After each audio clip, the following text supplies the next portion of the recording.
London, winter of 1931. The frost arrived the way a forgotten letter arrives in the post, quietly, without ceremony, bearing the weight of something unsaid.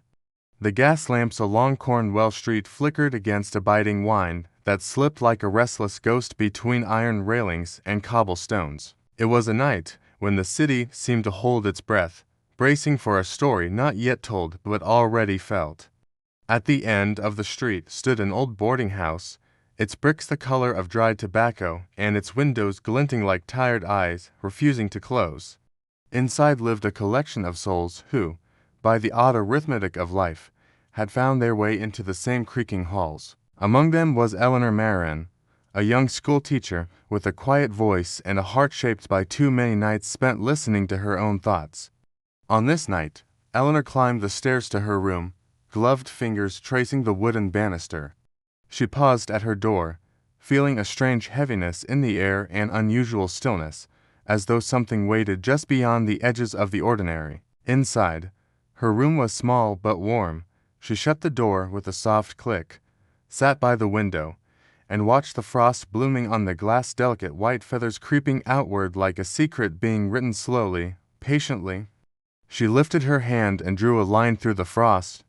The cold kissed her fingertip, and that was when she heard it, a sound, soft, almost a whisper, like someone exhaling right beside her ear. Eleanor stiffened, whined, she told herself, only the wind. But she knew the sound of London wind. This was different, too close, too intentional. She leaned closer to the window, and then a shape moved outside, a faint shadow, a tall silhouette stretched by the flickering gas lamps. A late-night wanderer, she thought, trying to steady her racing heart, but something was wrong. She watched the silent figure move, slow and heavy, as though drawn by sadness rather than purpose. Then the gas lamp nearest him sputtered, dimmed, went out. The next followed. One by one, each lamp along Cornwall Street flickered, and died in his wake, as though the frost itself reached out to consume their light. Eleanor's breath caught. London gas lamps failed? Yes, but never in such a perfect, chilling sequence. She wiped her breath from the glass, and when she looked again, the figure was gone. The street lay silent and dark. Downstairs, the grandfather clock struck midnight. The sound rolled like distant thunder into her room, followed by a soft knock at her door. 3 gentle taps. "Miss Marin," whispered a voice. It was Mrs. Breen, the landlady. Eleanor opened the door. Mrs. Breen stood clutching her shawl, her face pale. "Did you see it?" she asked. "The frost, it's come early this year. And the lamps, they're going out again." "Always on nights like this," Eleanor frowned. "You make it sound as if it's happened before."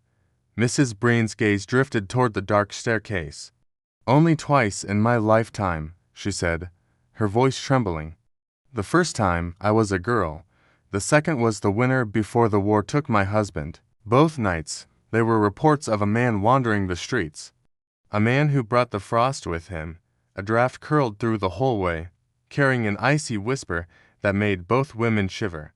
"Lock your door, Miss Marin," Mrs. Breen muttered, "and keep your light burning. Nights like these stir what should remain at rest." Eleanor closed the door slowly, the latch clicking into place like the closing of a vault. She stood in silence, listening. The wind moaned, but beneath it she heard something else, a faint, rhythmic sound, tap, tap, tap, as though someone walked slowly down the street, heels striking frozen stone. The tapping grew louder, closer, then it stopped. Her heartbeat throbbed in her ears. A second passed, 2, 5. Then the frost pattern on her window shifted. It reformed. A shape took form slowly, unmistakably, a handprint, a human hand pressed from the outside. Eleanor staggered back, knocking her chair over. A hand clapped over her mouth to stifle a scream. The handprint lingered on the frost's long fingers, a slender palm before fading as though the icy glass had swallowed it whole. She stood frozen. Then, as suddenly as they had died, the gas lamps outside flickered back to life, one by one. The tapping did not return. The frost stilled. She sank onto the edge of her bed, trembling. Outside, the city resumed its quiet breathing. But something had changed. Eleanor knew it in her bones. This frost was not ordinary. And the shadow she had seen was not a man simply wandering through the winter. It was the beginning of something that had walked through London twice before, something that dimmed gas lamps, something that left handprints in frozen glass, something that had returned. And for a reason Eleanor could not yet understand, it had come to her street. Morning didn't arrive with sunlight, but with a weary grayness that settled over London like a damp wool blanket. The fog was unusually dense, muting the city's colors until everything looked washed in charcoal. Eleanor Marion woke long before her alarm. Her sleep had been thin and restless, torn by sounds she couldn't place. Footsteps outside her door, the scrape of a fingernail on wallpaper. Each time, she found nothing. Just before dawn, she finally drifted off, only to wake again with the raw memory of a frost hand lingering on her window. Even now, she could feel the cold in her fingertips, as though she'd touched the window pane and found a pulse beneath the ice. She rose, wrapping a shawl around her shoulders. The frost from the night before had melted, leaving thin rivulets of water on the glass, like tired tears. Downstairs, the boarding house was quiet. Mrs. Breen, the landlady, approached her. "Sleep any better, Miss Marion?" she asked, though her voice was tight. "Not particularly," Eleanor admitted. "Did you hear anything last night?" Mrs. Breen's jaw tightened. "This old place makes all sorts of noises," but then she sighed. "Something walked past the house around midnight. I heard it. Slow. Deliberate. Like footsteps on frozen stone." She paused. "But when I looked out, I saw no one." A cold dread crept over Eleanor's skin. The murmurs continued at breakfast. A traveling salesman swore the street was darker than pitch. Another boarder's window had frozen shut. London streets felt different that morning, too still, as though the world had forgotten to wind itself up. The fog clung to everything, blurring landmarks into charcoal sketches. As Eleanor walked to the school where she taught, she passed a row of gas lamps. One lamp, near her boarding house, had something unusual clinging to its base. She knelt.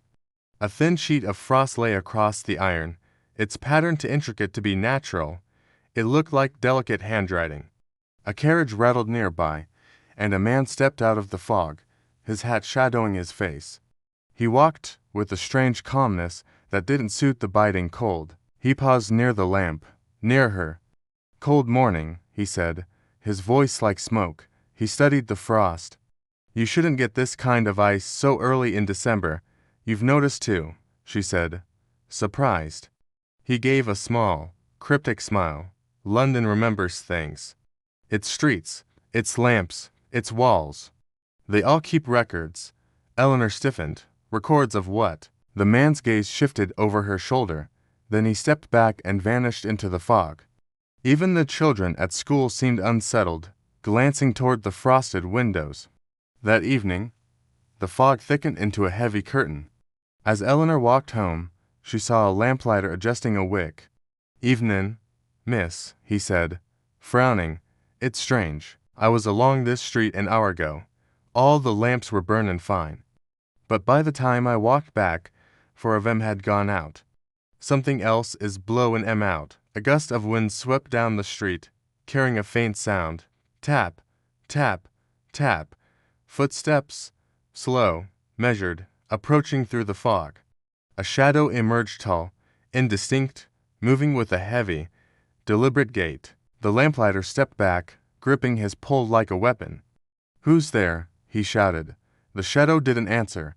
Instead, the gas lamps flickered violently, one by one extinguishing. The shadow drew nearer, a tall man in a long coat, his hat brim low. With each step he took, frost bloomed in his wake. The lamplighter cursed. "Miss, you run home now. Go." The shadow paused, its head turning toward Eleanor. She stumbled backward and ran without looking back, her lungs burning. She burst through the door of her boarding house, gasping for air. Mrs. Breen rushed forward, her face pale. A moment later, a distant sound echoed through the fog. Tap, tap, tap. slow, methodical, drawing nearer. Upstairs. Now, Mrs. Breen commanded. Eleanor reached her room and locked the door. Then she heard it, from outside her window. A slow, dragging sound, as though a hand traced across the glass. Frost bloomed again, spiraling across the window in those same elegant patterns. And then, a handprint formed, larger, clearer. It pressed harder against the glass, testing its strength. A whisper filled the room, soft, cold, ancient. Eleanor. Her blood turned to ice.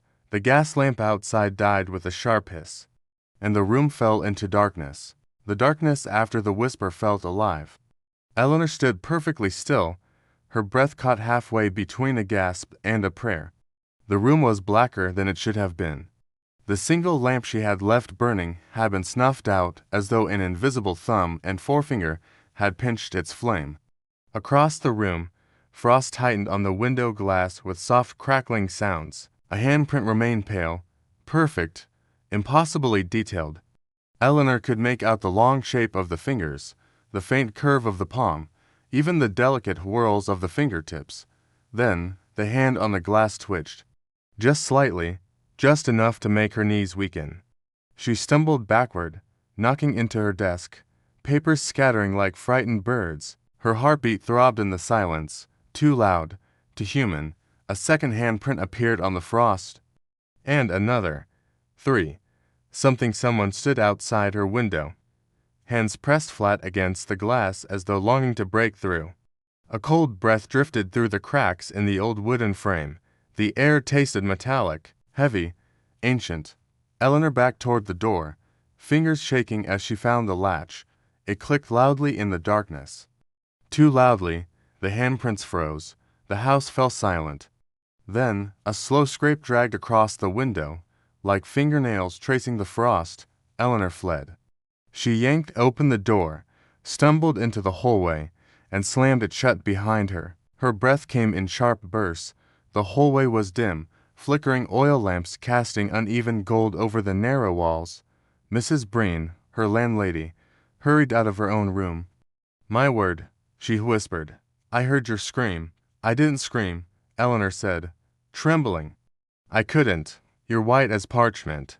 "What did you see?"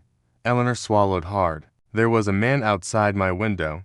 His hands, his voice, he whispered my name." Mrs. Breen's breath caught. "He spoke?" "Yes." "Then it's worse than I feared. What is happening?" "Come to the sitting room," she urged. "There's something I must show you."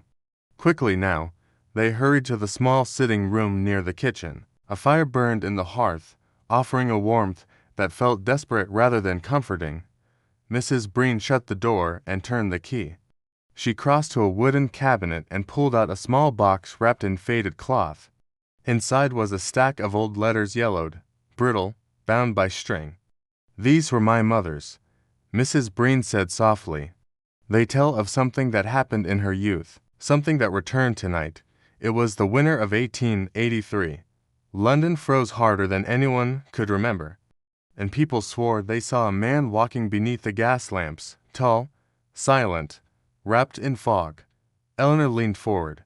"They called him the Frost Bearer," Mrs. Breen whispered.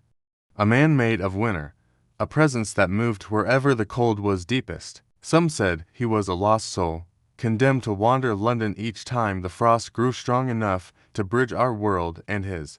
Why would he come here?" Eleanor whispered. Mrs. Breen shook her head. "He doesn't come to places, he comes to people. Someone always feels him first. Someone always hears their name in the frost." Eleanor's skin prickled. "Has he taken people?" Mrs. Breen hesitated. "Only those who answer him." "What do you mean, answer?" "When he speaks a name, he waits. For a voice, for a breath, for recognition. If someone answers even a whisper, he comes for them fully." Eleanor's mind raced. She remembered her own faint gasp. The whispered, "Oh my God." Had he heard that? Had he taken it as an answer? "What does he want?" she whispered. Mrs. Breen looked away. "Loneliness is a powerful hunger." A cold gust rattled the window. A faint, icy condensation crept along the glass. forming a swirling pattern Eleanor recognized instantly. The same pattern from her window. He was out there. He was near. As the frost faded, a scream cut through the hallway. A man's scream. Sharp, terrified, it came from the second floor. Eleanor shot to her feet. One of the boarders. Mrs. Breen grabbed her arm. No, you mustn't. But Eleanor was already moving. She unlocked the door and climbed the stairs. Halfway up, she felt it, a cold far deeper than winter. A cold that felt alive. She reached the landing. Frost curled along the wallpaper. A shadow stood at the far end of the hallway, tall, motionless, wrapped in fog that seemed to cling to him like a shroud. The frost-bearer, his hat brim covered most of his face, but Eleanor could feel his eyes cold, ancient, and less settled upon her. He lifted a hand slowly, a gesture not of beckoning, but of claiming. Eleanor, he whispered. The voice was everywhere. In the frost, in her bones. She turned and ran. Behind her, the footsteps followed. Tap, tap, tap. Closer, Eleanor. She reached her room door, hands shaking violently to find the keyhole. The frost-bearer's steps grew louder, slow but relentless. She shoved the key into the lock, twisted the door, swung open, and something cold brushed her shoulder. Eleanor gasped and hurled herself inside, slamming the door and twisting the lock. A soft palm pressed against the other side. Silent, waiting, the frost spread along the edges of the doorframe like a tightening grip. The room darkened as the gas lamp outside flickered out. The frost-bearer whispered one last time, not loud, not forceful, but certain. Soon, then the cold receded, the frost melted from her door, and the footsteps faded into the fog-drenched night. The frost returned to London with an elegance so deliberate it seemed almost ceremonial. It crept in quietly through the night, slipping between the cracks of old brick buildings and gliding over rooftops like a thin veil of white silk. By dawn, the city appeared softer, muted, and contemplative, as if holding its breath before waking from a long dream. Margaret Winfield opened her eyes to the faint orange shimmer seeping through her curtains. The world was strangely quiet. For the first time in many nights, she felt rested. The whisper she had heard for so many evenings and icy breath along the edges of her dreams had been absent. She walked to the window and drew the curtain aside, her breath caught in a small cloud of white. The frost had made lacework across the entire pane. Not chaotic snowflakes, but a deliberate pattern, arching lines, branching stems, fractal like feathers. And at the very center, unmistakable, was the faint imprint of a hand. Not threatening, not clawing, just resting there. Margaret pressed her palm against it. The cold did not sting. Instead, a soft warmth bloomed beneath her skin. She whispered, almost without meaning to, "Are you still here?" There was no answer, yet something in the way the frost shimmered made her feel she had been heard. The day unfolded with its usual routines. Everything seemed so ordinary that Margaret began to wonder if it had all been her imagination. But when she stepped outside, she saw Lionel Turner waiting near the corner, his coat buttoned high, his expression serious. "You saw it too," he said before she could speak, the handprint, from outside. Her breath hitched. "How could you know that?" Lionel lowered his voice. "Because there was one on mine as well. Something is coming. Or perhaps something has already arrived. You sound as if you know more," Margaret said. He exhaled, a plume of white drifting away like a confession. "My mother, she used to speak of nights like these. Nights when the cold grows so still the world seems to pause. She said that in the old countries, they called it the hour when the frost speaks. What did it mean?" She asked. "That winter had a spirit," Lionel said quietly. "Not a monster, not a ghost, but a watcher. Something ancient that moved with the frost, curious about those who walked beneath the gas lamps. It was said that if you listened carefully, you could hear it whisper between the flakes." Were these whispers dangerous? Lionel shook his head. "Not always, only when ignored. The stories said it tried to warn people when something was amiss, when a storm was coming, when someone was lost in the snow. Margaret looked at her gloved hands. Why us? Lionel's eyes searched hers. Because we were awake when others slept. They walked together to the embankment where the Thames stretched out like a gray ribbon trimmed with frost. Near the edge of the water stood an elderly lamplighter, Mr. Hollingford, staring at a lamppost with a puzzled expression. Have a look at this, he muttered. They stepped closer. The glass of the lamp was entirely frosted over with the same delicate pattern, and in the center again, a handprint, but much larger than any ordinary human hand. The wind blew, carrying with it a whisper so soft Margaret might have dismissed it. But Lionel stiffened beside her, and Mr. Hollingford's eyes widened. You heard that, didn't you? He whispered.